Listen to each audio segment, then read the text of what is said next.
Hi, I'm Arnie Gunderson from Fairwinds. Well, it's the end of 2011, and I thought I'd use this opportunity not to look back on the disasters of Fukushima, but to look forward into 2012 and try to give you an idea about what may be happening in the next 12 months. The way I see it, there's three main areas. The first is what's happening on the site. The second is the personal exposures to the people in Japan, especially Fukushima Prefecture. And the third is, where are they going to put all the radioactive waste? Well, the first topic is important to talk about today. On Friday, December 16th, the Japanese government declared that Fukushima had achieved what's called a cold shutdown. Now, specifically, here's what the Prime Minister said. He said, "A stable condition has been achieved, and we can consider the accident itself contained." Now, he wasn't the only one who said similar things. The International Atomic Energy Agency said, "The IAEA welcomes the announcement of the government of Japan that the unit has achieved cold shutdown." And then interestingly, the next sentence is, "The IAEA receives its information updates from a variety of official Japanese sources through the national competent authorities." And the third thing is the United States State Department. The State Department said, when they heard the announcement, "We in the United States government are very happy to hear the news. We believe the Japanese government has made the right choice toward recovery." Well, to me, this announcement sounds a little bit like George Bush on the deck of the aircraft carrier declaring that the mission has been accomplished. In fact, we all know how that turned out, and I think Fukushima is going down a very similar road. This is a long battle, and it's far from being over. On site, there's several things we need to talk about. And the first is the condition of the plant is really not stable. In engineering, we have a condition called equilibrium, and I'll use this mug as an example. If you stay right at the top of that mug, you won't fall off unless you move a little bit to the right or a little bit to the left. And that's called dynamic equilibrium. One false move and you roll off the side. If you stay in the bottom of the mug, if you move to the right or the left, you come back to the center. And that's called static equilibrium. That's where you want to be. That's what cold shutdown really is. Fukushima's up here in a dynamic equilibrium. It really should be down here in a static equilibrium. And that's a long way off. The biggest problem for the immediate future is the possibility of a severe aftershock earthquake. Tokyo Electric has calculated that if a severe earthquake hits, all of the jury-rigged piping that's in place will fail again, and within 40 hours, we'll be back to a meltdown. Now, that's hardly stable. The piping on the site, while important to keep the plant cool, is not seismically qualified. And of course, we know that an aftershock is, in fact, likely. So, problem number one for the Fukushima site is the possibility of an earthquake in the event of a seismic event. The other issue also relates to a seismic event, and that applies to Fukushima Unit 4.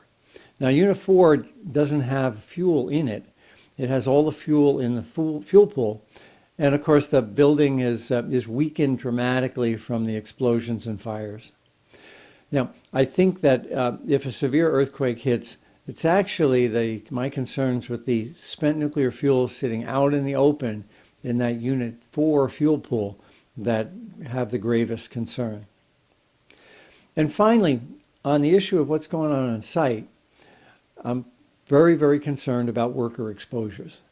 The exposures these people are registering are very, very high by international standards and even by national standards within Japan.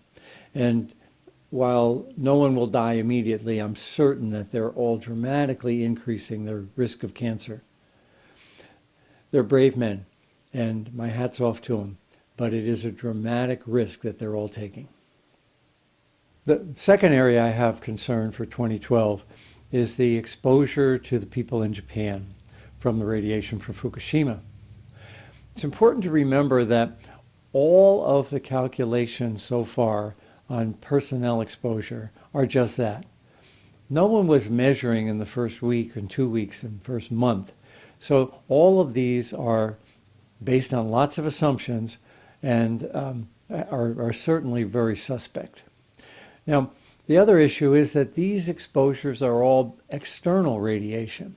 They're based on perhaps the cesium that's lying on the ground or the radiation that happens to be in the air. But they don't include the hot particles that people have breathed in. Now, there's one other thing. On the first day of the accident, in the first week of the accident, enormous clouds of radioactive gases, called noble gases, xenon and krypton, were released. And just about 2 weeks ago, the Japanese released data that showed that the concentration of radioactive gases in those clouds was 1,300 becquerels in a cubic meter. Now, that then went into people's lungs and gave them an internal exposure as well as being in a cloud that gave them an external exposure. That calculation is also incomplete. Well, let's talk a little bit about the hot particles. On the site, we've already given you Marco Kaltofen's presentation to the American Public Health Association. And you'll remember that the Fukushima air filters were loaded with radiation, and the Tokyo air filters weren't far behind. They would both be classified as radioactive waste here in the United States. Well, Mr. Kaltofen told the American Public Health Association that the rate at which a car pulls in air is very similar to the rate at which a lung brings in air, which means that the lungs of people in prefectures near Fukushima are as radioactive as the picture that Mr. Kaltofen presented to American Public Health. Now, what does that mean for you and I? We had another picture on the site, and it was a hot particle inside an ape lung. And the particle shows the damage to the lung caused by the decay of the radioactive material over a period of time. That's one hot particle. The people in Fukushima Prefecture and nearby prefectures have many more than one hot particle. And I think we can all expect that there'll be internal radiation damage as a result. In fact, Dr. Steve Wing's data that came after 3 Mile Island showed about a 10% increase in lung cancers 3 to 5 years after that accident.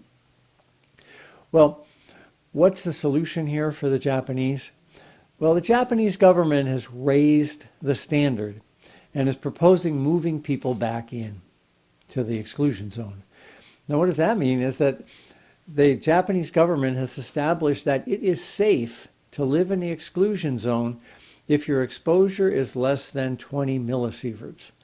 Now, in the American system, that's 2,000 millirem. To put that 2,000 millirem in perspective, I checked with the American Health Physics Society to find out what the average worker in an American nuclear plant gets in a year. The Health Physics Society says that the average worker in a nuclear plant gets 180 millirem of additional radiation in the course of a year. That's 10 times lower than what the Japanese government is proposing for its citizens going back into radioactive areas near Fukushima. Now, the American workers are being paid to take that exposure, whereas the Japanese are not. In other words, the risk has a benefit here in America, but the risk to the Japanese has no benefit for them. The third area I'd like to talk about is what are we going to do with all the nuclear waste? Now, we've already talked about the enormous amount of water that's being generated at the power plant and leaking into the ocean. Woods Hole and others have said that this has already released more radiation into the water, into the Pacific Ocean, than any other nuclear accident in history. But let's talk about the solid radioactive waste that's lying on the ground, not just in the power plant, but in the entire state of Fukushima, as well as all the other surrounding prefectures. It's been estimated that to clean up the waste in Fukushima Prefecture alone would fill at least 33 stadiums the size of the New Orleans Superdome. Now, this is an enormous problem. And how are the Japanese planning to handle the problem of what do we do with all this nuclear waste? Well, I thought I'd use one example to talk about the approach that the Japanese are using. On December 14th of this year, a school near Tokyo found a tarp that was loaded with radiation, over 90,000 disintegrations per second per kilogram of the tarp. Now, the tarp had been laid on a field in March and April and had been removed and was rolled up and laying next to the building for several months. Now, the solution, what are we going to do with this radioactive tarp, really speaks to what's happening throughout Japan right now. And I thought I'd read to you what the Japanese are proposing. The Environment Ministry said on December 12th, quote, "The level of radioactive cesium can be adequately diluted by mixing 1 ton of other material for every kilogram of the contaminated covers before they are incinerated." Now, what they said was that they will dilute it 1,000 to 1 with clean material and then burn that.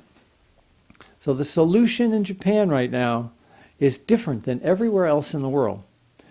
That cover, had it been discovered in the United States, would be buried in an underground waste dump, perhaps in Texas, and would be out of harm's way for 300 years. The Japanese are proposing incinerating the radioactive waste instead. Now that poses 2 problems. Some of the radioactivity goes up the stack, and some of the radioactivity remains in the ash that then has to be disposed of. What are the Japanese planning to do with the ash? Well, in this case, that ash is going to be spread in Tokyo Bay. That's right, the incinerator waste, which in any other country in the world would be classified as radioactive waste and have to be disposed of in a regulated waste depository. That waste is being dumped into landfills in Tokyo Bay. Now, is it a good idea to dump nuclear waste into Tokyo Bay? Is it even legal to dump nuclear waste into Tokyo Bay?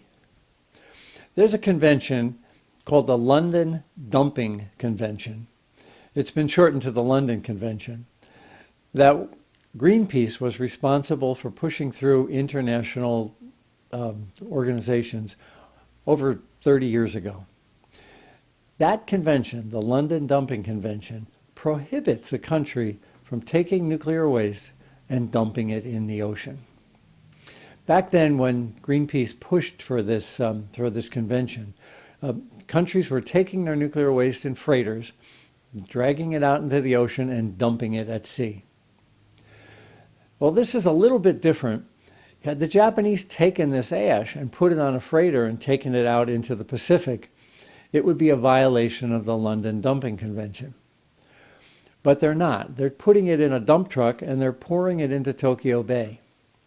That may not be a legal violation of the London Dumping Convention, but I submit to you, it really violates the intent of that convention.